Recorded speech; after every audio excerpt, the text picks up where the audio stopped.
একজন existing magistrate হুঙ্কার দিয়ে বলেন এটা তর্ক সাপেক্ষ ব্যাপার, এটা মীমাংসিত নয়, এর মধ্যে দিয়ে যেই বার্তাটি আসলে আমরা পাচ্ছি সকলেই, আমরা ঠিক বুঝতে পারছি না দেশ কোন দিকে যাচ্ছে।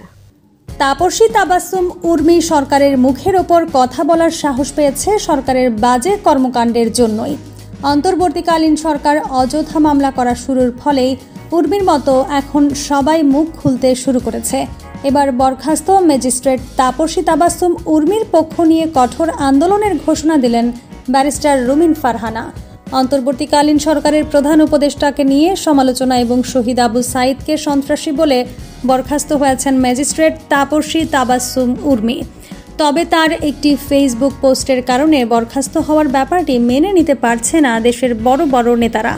এরই মধ্যে উর্মির পক্ষ নিয়ে এক টক শোতে মুখ খুলেছেন বিএনপির নেত্রী ব্যারিস্টার রুমিন ফারহানা। তিনি বলেন, তাপসী তাবাসসুম উর্মি এই ধরনের মন্তব্য করার সাহস পায় কি করে জানেন? কারণ বর্তমান সরকার বিতর্কিত কাজ করছে, তারা অযথা মামলা করছে। মামলাগুলোতে 200 থেকে 250 জনকে আসামি করছেন। একটি মামলায় এত আসামি কেন হবে? তাছাড়া প্রতিটি মামলায় শেখ হাসিনাকে আসামি করছেন। এগুলো জনগণ মেনে নিতে পারছে না। তার ফলে সরকারের বিপক্ষে এখন কথা বলতে শুরু করেছে জনগণ। সরকার তো বলার মতো কোনো পরিবর্তন এই কদিনে করতে পারেনি। উর্মিকে এভাবে বরখাস্ত মেনে নেওয়ার মতো না। সে তার ব্যক্তিগত মতামত প্রকাশ করেছে। তাকে দ্রুত সম্মানের সাথে তার পদে ফিরিয়ে না দিলে বড় আন্দোলনের ডাক আসবে।